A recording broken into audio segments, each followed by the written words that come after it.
I've been talking a lot about anti-aging principles, how to look more youthful. But today we're going to talk about how to feel more youthful, how to feel younger. And nobody likes to feel old, regardless of their age.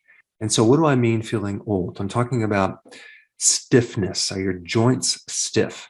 Do you have achy muscles? Okay, that's called myalgia. Do you have inflammation in your joints? Do you have brain fog, a lack of clarity? Is your mood not where it should be? Do you have this symptom called malaise, which is just a general feeling of unwellness, or something called post-exertional malaise, which you feel fatigued if you do any exercise? So as soon as you start exercising or exerting yourself, you feel like, wow, my body is just not on the same page. Or do you have fatigue or a lack of energy with just crappy sleep? If you have any of these symptoms, you're going to like this video. Now, I think most people know that your diet is behind most of these problems, but there's another hidden cause that I want to make you aware of that is actually quite common, especially if you have chronic fatigue.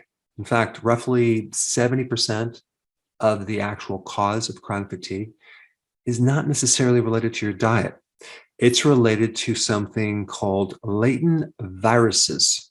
It's a virus that you were infected at one time, but it's not producing any symptoms right now. It's asymptomatic, but it can be reactivated as any of the symptoms I just described. So here you are, you're exercising, you're on the right diet, but you don't really feel youthful.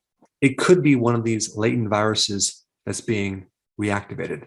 Now, the group of viruses that are more latent viruses are the herpes viruses, like herpes simplex 1, 2, the Epstein-Barr virus, cytomegalovirus, and even HIV is capable of being latent, and so is hepatitis. So these sneaky little viruses have a survival mechanism to go underneath the radar. So they can kind of go deep in your cells and just wait, okay? And they wait for a door to open. They wait for the switch to be triggered. And that number one most common switch is, you ready for this? Stress. So does stress actually make you feel old or tired? Well, in actuality, it could be reactivating viruses that are then creating an immune response, not a full-blown infection, but an immune response that can make you feel like you feel run down, you feel kind of old. Now, what's interesting about these viruses, especially the herpes viruses, is that the great majority of the population, I'm talking about 87% of the population, has been infected with herpes.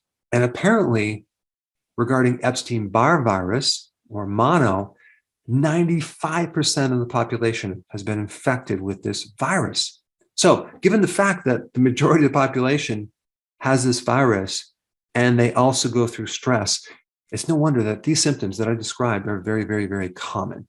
Even COVID and its variants can lower your T cell and reactivate some of these other viruses.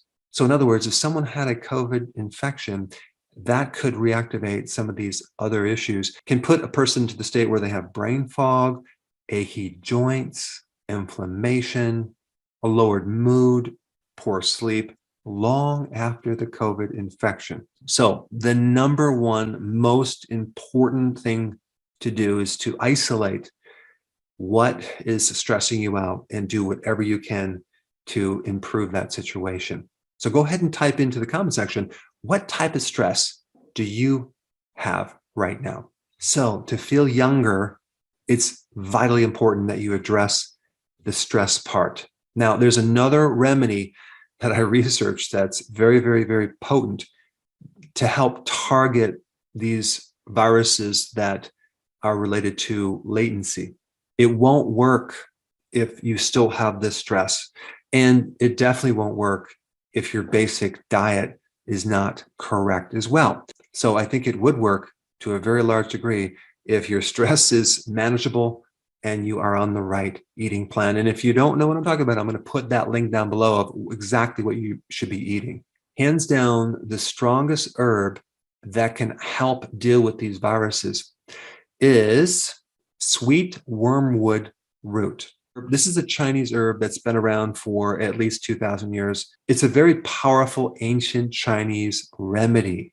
And it's good for a lot of things, but it's very well known for its potent effects against malaria. So it's anti-parasitic, antifungal, and antiviral, at least certain viruses that are related to the viruses I mentioned. Apparently, they don't really know exactly how it works, but apparently it injects free radicals or oxidation into this pathogen. There's a tremendous amount of research on this that I'm going to share with you below for fatigue, for stiffness, for inflammation, for brain fog, for symptoms that persist long after someone has a COVID infection. So there are a lot of herbal remedies that you could use. Olive leaf is a good one, oregano oil, sage, garlic, thyme, but sweet wormwood is probably one of the better ones. So anyway, I wanted to share this with you, but really make sure that your diet is implemented correctly and you do whatever you can to deal with the stress, simply because I don't think any remedy is going to work unless the stress is dealt with, because it's such a overriding, dominating factor in someone's health. So the next video for you to watch would be the one on stress. I put that up right here. Check it out.